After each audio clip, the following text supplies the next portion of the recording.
Денес ќе зборувам за нешто што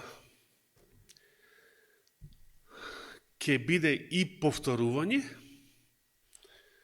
но не само повторување, туку и проширување, повторување и проширување. Така се вика еден концепт за толкување на книгата на пророкот Даниел. Ако се сеќавате, иако нема тоа да биде темата, ќе прочитаме само нешто од пророкот Даниел. Ако се сеќавате, во Даниел 2 глава се зборува за кипот од сонот на цар Навуходоносор, така, кој што ги символизира сите метали на кипот, ги символизираат светските царства. Почнувајќи од Вавилон, па до крајот на светот и до крајот на историјата, до второто Христово доаѓање. И сега, каде повторно се зборува за тие царства во книгата на пророкот Даниел? Сеќавате?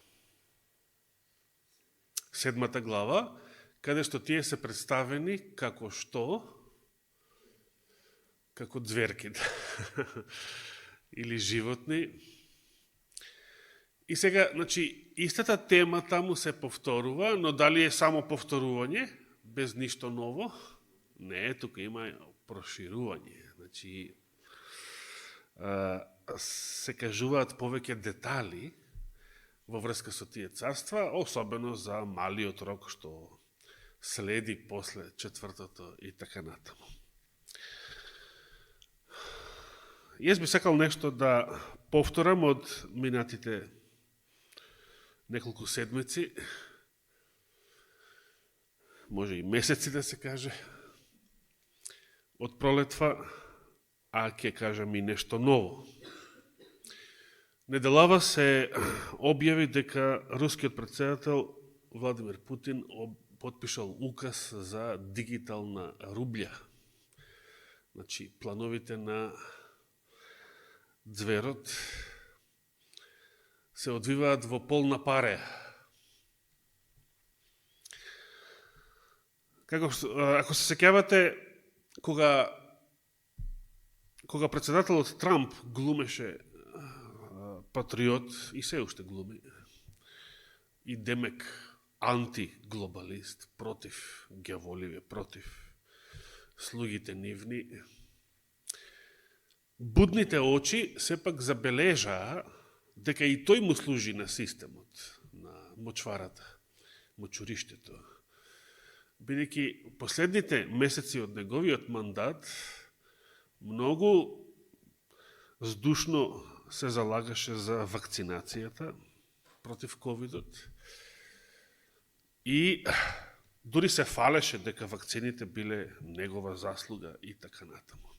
Значи, колку и да се спротивставени меѓу себе разни политички сили, кога се работи за највисокиот интерес, значи да му служат на ѕверот, на глобализмот, тука се согласни.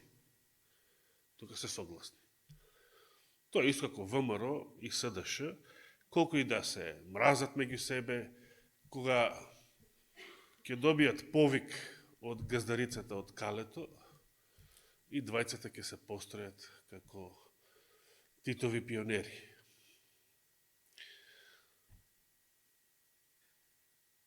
Исто така и руската власт, руската пропаганда сака и го прави тоа, да се прикажува, да се рекламира себе си како антиглобалистичка,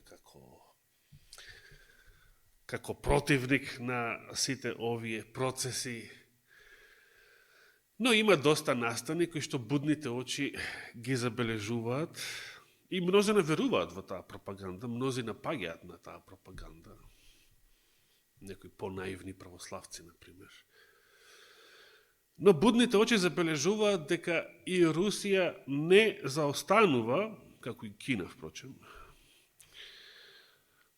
не заостанува зад Кина и Западот во дигитализацијата, како што беше исто така и рускиот председател за вакцините, само што не ги наметнуваа, тука да ги пофалам, само што не ги наметнуваа вакцините со сила, туку кој сака. И сите овие сегашни процеси покажуваат дека плановите на глобализмот се одвиваат со брзина која што можеби малку и изненадува, бидејќи ако навистина постигнат една светска валута и тоа дигитална, и навистина ги укинат парите следната година, ако не следната, 25-та нека биде, тогаш за мене 2030 изгледа многу далеко. Ако ова Господ им го дозволи, тогаш 25-та ми изгледа како последна. Иако, реков, јас не се занимавам со одредување на датуми.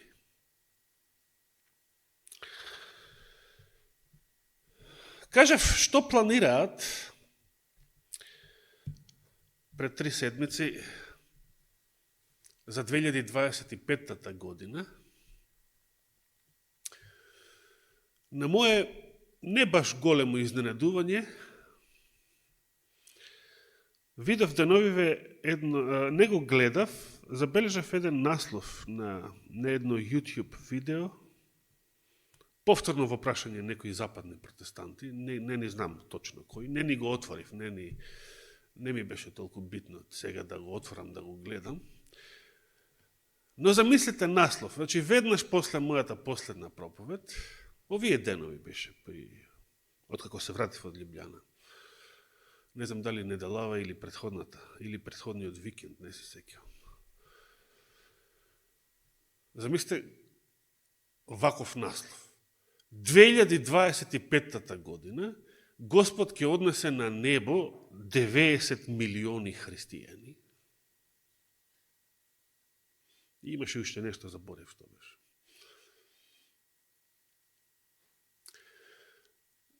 Значи, и сега, кога го видев тоа, си помислувам. Значи, јас кажав од ова место пред 3 седмици, дека јас нема да бидам нов Вилијам Милер, кој што сега, врз база на она што го открив, ќе проповедам Исус ќе дојде 2025 година. И кога така би постапил, тоа го нареков будалаштина. Како и сите други будалаштини, кои што се занимаваат со одредување датум за Христовото доаѓање. Но ете, не помина многу време, се најдоа такви, кои што и тие ја открија 2025 година и што на ум, то на друм, веднаш YouTube видео и веднаш бомбастичен наслов. Чудо нешто. –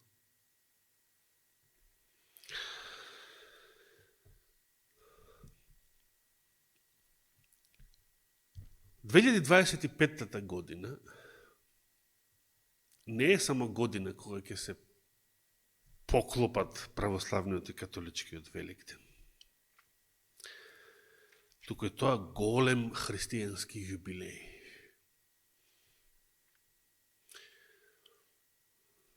Се совпаѓа и со нашиот јубилеј од Езекијел.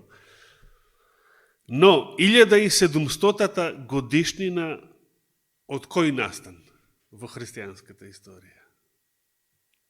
2025-та, пред 17 века, 325 година, под председателство на царот Константин, е одржан во Никеја, денешна Турција, првиот Вселенски собор. И затоа многу сакаат на тој датум, 25-та година, ако може, уште тогаш, да ги обединат во екуменскиот лажен сојуз, лажното единство, не она вистинското единство за кое што зборува посланието до Ефесијаните, туку лажното единство под знамето на Антихристот. Вистинското единство е во Христовиот крст. и неговата вистина. Лажното единство е под знамето на Антихристот и неговата диктатура. Тоа ќе биде големо пробудување за многу христијани во светот. Но мнозина ќе бидат излажени, измамени и ќе мислат дека Господ стои зад тоа дело.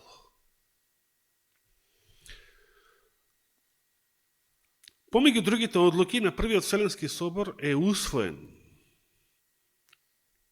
така наречениот Јулијански календар како црковен календар. Не баш многу официјално самиот календар, меѓутоа од тогаш на тој собор до тогаш имало меѓу христијаните имало несогласување околу празнувањето на Великден. Затоа што мнозина христијани на Исток го празнуваа на еврејскиот датум, заедно со еврејската Пасха на 14 Нисан. А Римската црква и повеќето на Запад го празнуваа само во недела, првата недела после еврејската Пасха или 14 Нисан. Тоа било решено на соборот и од тогаш имаат еден календар и еден Великден со векови до 16 век. Има еден календар, еден Великден. Во тоа време повеќето христијански цркви ја празнувале саботата. Повеќе, значи, мнозинството, уште дури и во 5 век, имам сведоштва и за подоцна, дури до големиот раскол во 11 век. Повеќето цркви, барем на Исток, ја празнуваа саботата. Но Александрија и Рим уште многу рано, уште од 2 век, ги го напуштиле празнувањето на саботата и за нив само неделата останала единствен литургиски празник, седмичен.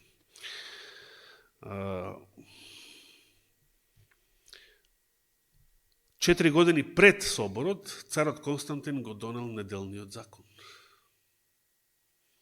Значи имаме неделен закон во Римската империја, потоа усвојување на заеднички календар за сите христијани.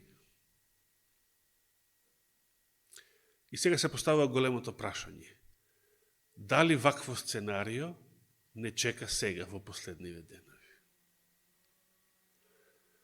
Неделен закон и единствен верски календар, повторно единствен Великден за сите христијани.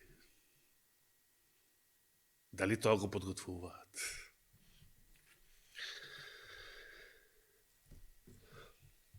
Да отвориме во книгата на пророкот Данијел.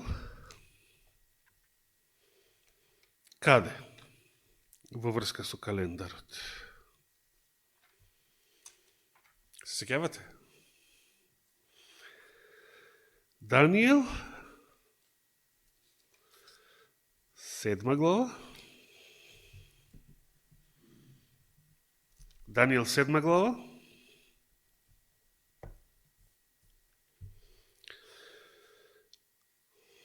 Во врска со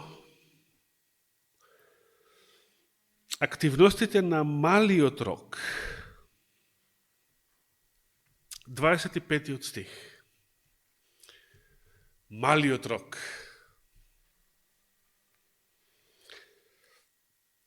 И против Севишниот ќе зборува. Вели овој превод.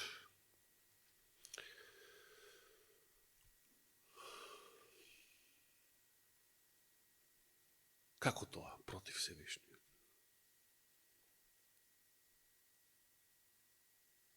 Што ќе зборува против Севишниот?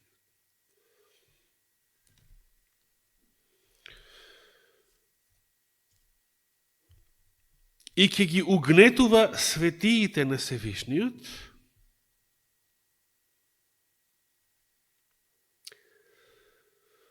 во Откровението читаме 13 глава, за момент да се префрлиме таму. Ова од Данијел дека ќе зборува против Севишниот таму како е изразено.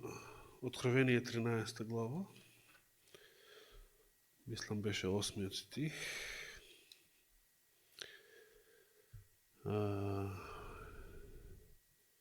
Не, 6. Уствари 5. Почнуваме од 5. Нема му се даде уста што зборуваше големи зборови и богохулства. Значи, што значи против Севишниот ќе зборува? Значи, откровението уште повеќе проширува, дури и од Даниел 7 глава, со многу повеќе детали. Ке хули на Бога и му се даде власт така да прави 42 месеци, се враќаме во Даниел. Ке ги угнетува светиите на Севишниот, 7:25 стих. И дури, видите што вели овој превод, ревидираниот, дури ќе си помисли да ги измени празниците нивни и закони. Па тие ќе бидат предадени во раката негова за време од 3,5 години. Значи, тие 3,5 времења директно си ги превеле тука, во 3,5 години. Или оние 42 месеци од откровението. За малиот рок е проречено дека ќе направи измена, односно ќе си помисли, ќе се дрзне. Значи, ова ќе си помисли, значи ќе се дрзне. Штом тој се дрзнал да зборува против Севишниот, да хули против него, во 8 глава се зборува исто така за малиот рок. Таму знаете што, како се проширува ова значење, овие негови зборови, ова негово богохулење.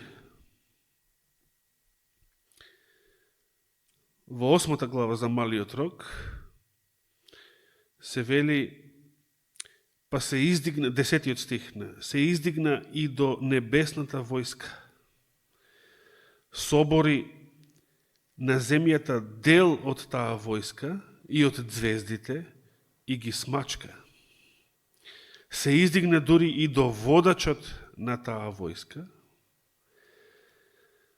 Потоа вели, ги запре секојдневните жртви и го урна местото на неговата светиња. И понатаму и народот беше предаден заедно со секојдневните жртви поради безчестието, вели овој превод, и тој, откако ја собори вистината на земјата, действуваше и успеваше. Што прави тука малиот рок? Ја соборил вистината на земјата.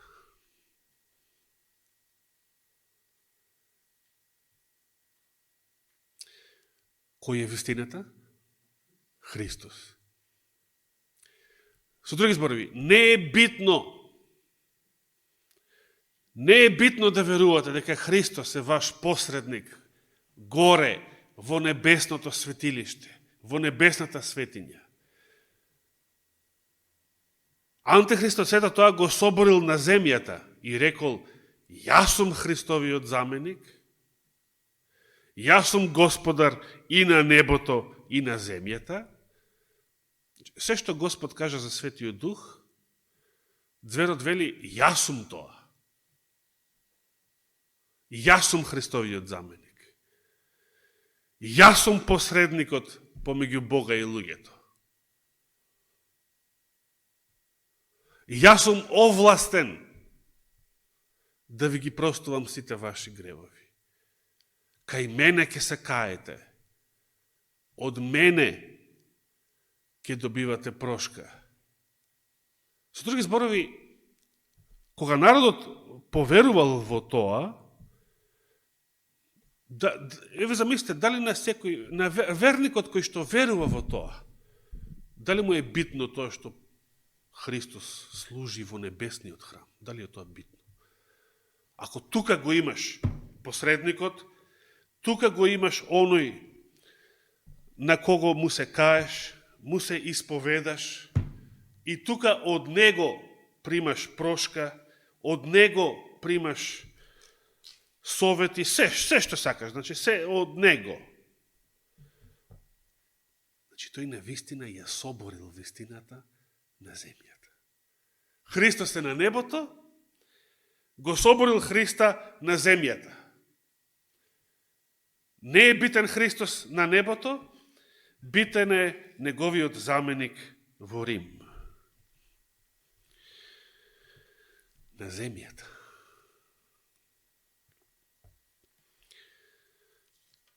И не само тоа, се дрзнал да ги промени нивните празници и закони.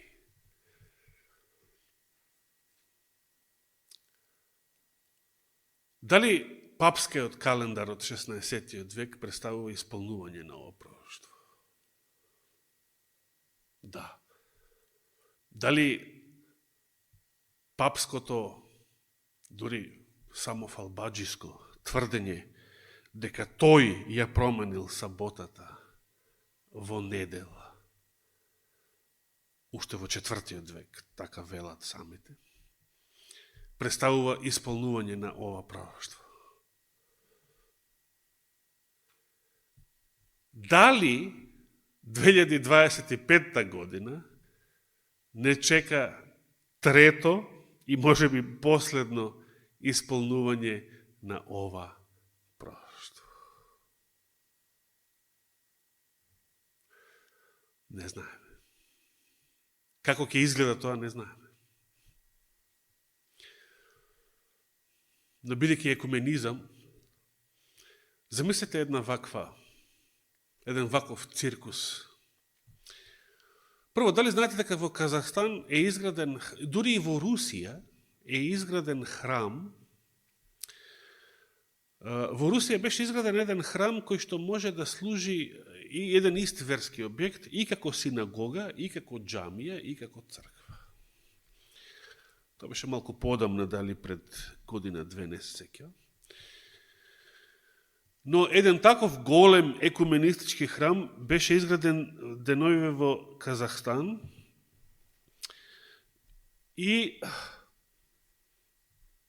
таму, значи, треба подеднакво да се чувствуваат како своји на своето и христијани, и евреи, и муслимани.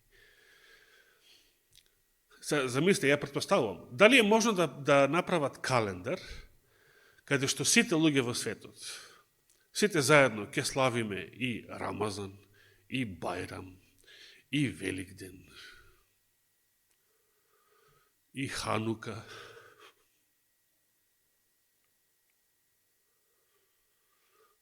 и заедно со нив и некои световни празници, Нова година.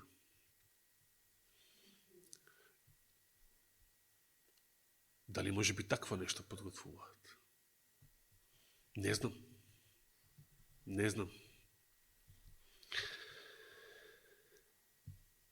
Но сето тоа ќе биде мерзост во Божите очи. Сето тоа ќе биде гад. Сето тоа ќе биде нешто за повраќање.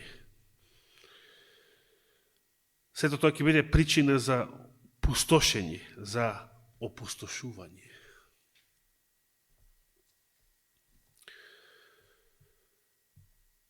Би сакал да повторам и некои Христови зборови, кои што само минатиот пат само ги нафрлив, само ги цитирав, но сега би сакал да ги прочитаме повнимателно. Ќе одговориме на прашањето што треба да прави Божиот народ кога ќе се соочи, кога тогаш, дали за 2 години, дали поскоро, дали подоцна, не знаеме, бидејќи времења не одредуваме. Но кога ќе се соочиме со дали неделен закон во Соединетите Американски држави, дали на ниво на целиот свет после тоа, дали било каква друга измена, некоја нова измена, која што ја подготвуваат, а што ќе биде прекршок на Божиот закон, што ќе биде гад и мерзост, или самиот жик на зверот. Што треба да прави Божиот народ? Се сеќаваме ли? Дали треба да седиме со скрстени раце?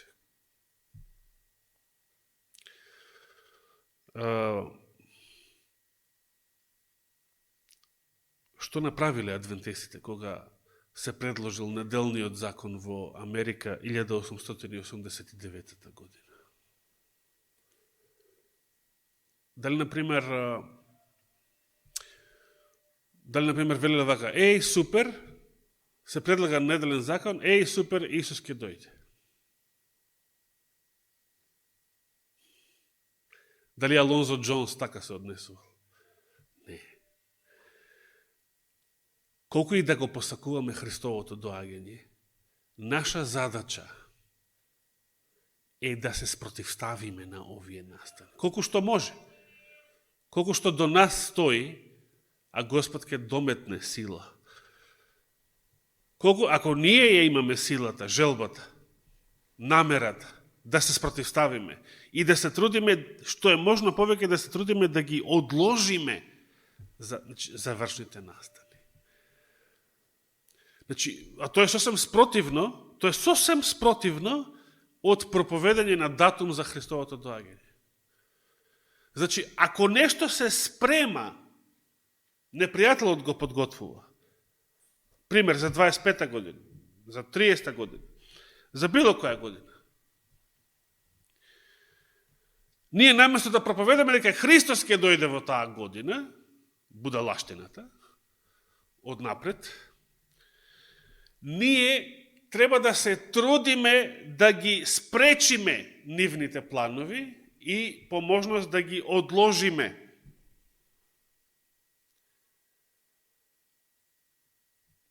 Тоа е оно што не советува Господ и Духот на пророштво, конкретно за неделниот закон.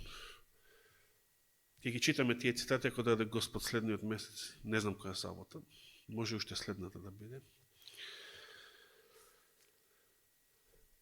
Наместо ние да проповедаме датум, Господ сака ние да се спротивставиме со цел да ги одложиме нивните планови и да се продолжи времето на милоста. А ако Господ не ги одложи, бидејќи само тој може, но треба да види во нас, како за амалгамацијата исто, треба да биде во нас решеност, желба и вера да се спротивставиме. Ако Господ им дозволи, и ако тие настани не можат да се одложат повеќе, ако Господ дозволи тие завршни настани да се случат, тогаш Господ сака да се тешиме и да се радуваме со помислата. Дека, да, нормалата нема да се врати, да, апокалипсата веќе не може да се одложи, но ќе се радуваме и ќе се тешиме дека Господ Исус доаѓа.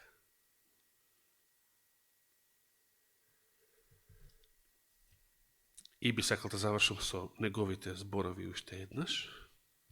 Само овој пат ќе ги цитирам. Прво, Матеј 24 глава. И би сакал да ни звонат овие зборови во ушите, бидејќи денес живееме во време кога се подготвуваат и веќе се одвиваат завршните настани, а мнозина христијани, наместо да здружат сили и да се спротивстават на овие глобалистички процеси, мнозина приглупо проповедаат датуми за второто Христово доаѓање. Матеј 24 глава, нема да ги читам, оние премногу познати, за тој ден и час никој не знае, освен син, неговиот отец, дури ниту синот вели.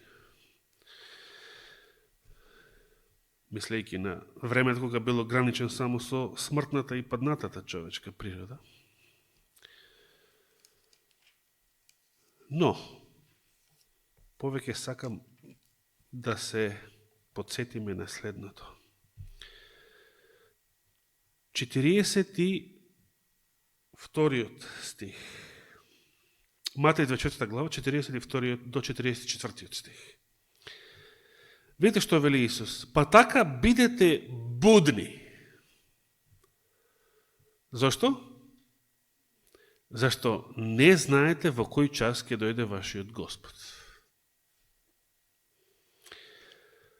43. Знаете го и ова.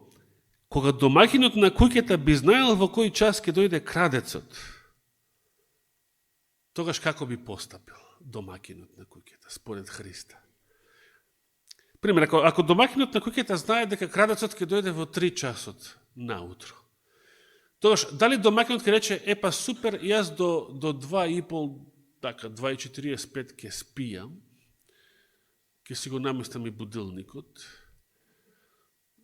да ме разбуди и потоа ја земам пушката, пиштолот, ножот и го чекам крадецот точно во 3 часот да се појави. Не. Исус не вели дека домаќинот, кога би ја знаел однапред таа информација, така би постапил. Туку тој би останал буден цело време. И не би дозволил да му провалат во куќата. Со други зборови, човечка психологија, ако очекувате опасност, ако очекувате неволја, ви се спие, ви се дреме, ви се ужива во нешто, некоја разонода, забава, нешто. Не. Кога очекуваш зло, неволја, напаст, искушение, секој атом од твоето битие е регрутиран, фокусиран, сосредоточен на да се соочиш што е можно подобро со таа опасност. 44 стих. Затоа и вие треба да бидете подготвени, и се внимавате ова, зашто Синот човечки доаѓа во кој час? Часот значи време, рековме. Во време кога не очекувате. Знаете што посебно ме радува во овие Христови зборови? Значи, секој што проповеда дека Христос ќе дојде одреден датум, година, тој сигурно греши. Зошто? Бидејќи Христос рече дека тој ќе дојде во време кога неговиот народ, христијаните, не го очекуваат.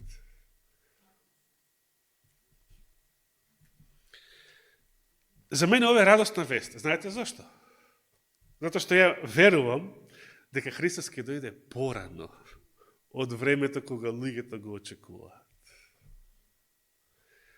Јас верувам дека Христос ќе не изненади.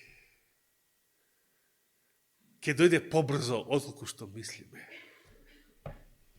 Нешто слично прорече Малахија за првото Христово доаѓање. И тие зборови се толку убави, толку ми се допаѓаат, што јас многу сакам повторно да ги прочитам. Малахија 3 глава, 1 стих. Прво го најавува и Јован Крстителот со зборовите: ете, јас ќе го испратам гласникот свој и тој ќе го приготви патот пред мене. И што? И ненадејно ќе дојде во храмот свој Господ, кого го барате, и ангелот на заветот, кого вие го пожелувате. Ете, тој доаѓа, вели Господ Саваот. Кога Христос дошол во Израел, кога Месијата се објавил среде избраниот народ, за повеќето израелци како тоа изгледаше? Беа затекнати. Тоа беше ненадејно. И второто Христово доаѓање ќе биде ненадејно. Марко 13 глава, и тук има едни интересни зборови. Ке почнеме да читаме од 32 до последниот 37 стих од главата. 32 до 37 стих од Марко 13 глава. А за тој ден и час никој не знае, ни ангелите небесни, ниту Синот, а само Отецот. Внимавајте, бидете будни и молете се, зашто, повторно што, не знаете кога ќе биде часот. Сега Христос отворено ни вели, не знаете во кое време ќе дојдам. Ако некој тврди Христос ќе дојде 2027, 30, 25, 33, 31, дали е тоа знаење? Не. Никој не знае. Не знаете, вели Христос, кога ќе биде часот. Како човек кој заминувајќи, еве таа споредба, што ја споменав пред 3 саботи, но во Лука е многу по-детално изнесена и за таму со Лука сакам да завршам. Како човек кој заменувајќи ја остава куќата своја и им дава власт на слугите своји, секому своја работа, на вратарот му заповеда да биде, или стражарот, да биде буден. Бидете будни, зашто не знаете, повторно ова, не знаете кога ќе дојде домакинот на куќата. И сега вели, приквечер ли, на полнок ли, или при петлите кога ќе пропеат, или наутро. Наутро сака да каже кога веќе се гледа светло, зора. Петлите кога пеат, знаете? Уште е темница. Ние и во тој поглед сме малку по-модерни, така да не баш знаеме. Кога Петар се одрече од Христа, петлел од кога пропеа?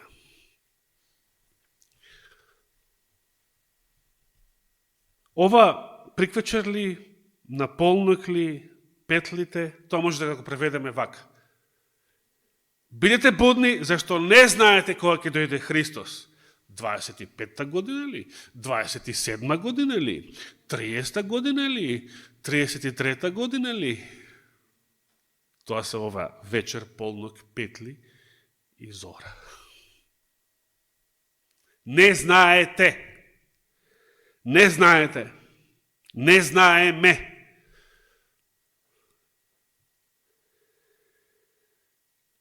И сега 36-тиот. Па да не дојде ненадејно и да ве затече како спиете. Ова ме радува. Христос ќе дојде порано отколку што мислиме. Христос ќе дојде порано отколку што го очекуваме. Христос ќе дојде така што мнозина ќе бидат затечени. Се не мора самиот настан на Христовото доаѓање. Значи, секој настан од завршните настани, жигот на зверот, било што, значи, кој ќе ги укинат парите, да речеме, неделен закон ли, било што, од завршните настани, ќе се случат порано, отколку што ги очекуваме. Дали пандемијата ја очекувавме за подсетување? Дали на 7 март 2020 година ја очекувавме пандемијата? И очекувавме дека следната сабота нема да дојдеме во црква? Не, се случи ненадејно. Последните настани, вели Елена Вајд, ќе бидат брзи. Амин, слава на Бога. И 37 стих. Што ви зборувам вам, значи на апостолите, им го зборувам на сите, бидете будни. И конечно Лука 12 глава. Лука 12 глава, тука имаме посебно убави зборови. Лука дава најдетален опис на овој дел од Христовиот говор, што значи дека на Лука и овој дел од Христовиот говор посебно му се допагал.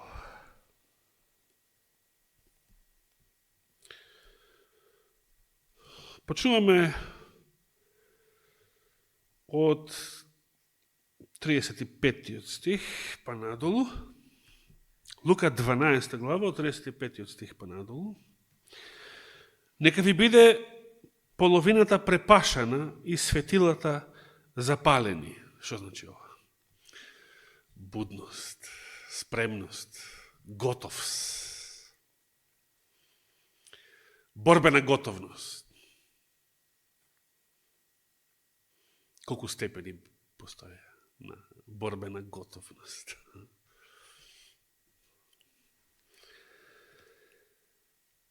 Тогаш, 36 стих, тогаш и вие, значи ние, тогаш и вие ќе личите на оние луѓе, видите што не споредува Христос, што го чекаат својот Господар да се врати од свадба, за да му отворат веднаш штом ќе дојде и почука.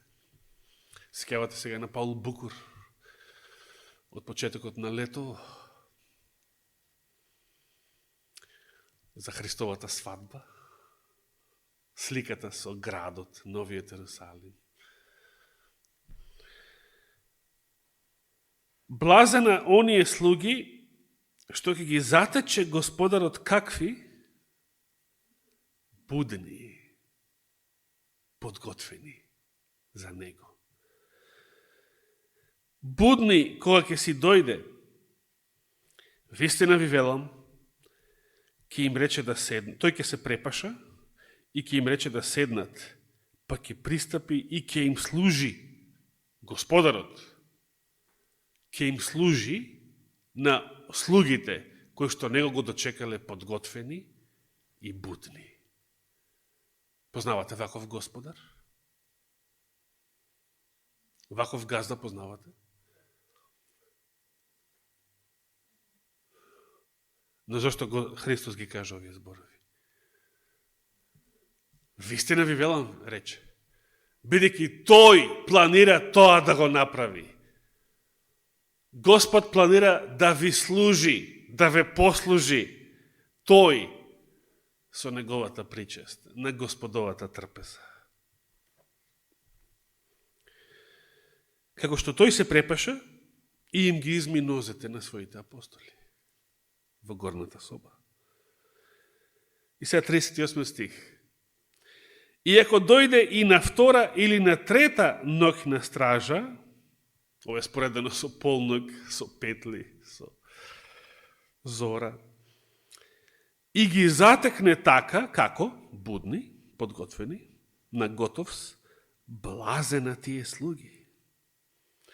Знаете го и тоа дека ако домакинот на куќата би знаел во кој час ќе дојде крадецот, тој би седел буден, значи повторно не она, тој би легнал да спие, да дреме до тој час.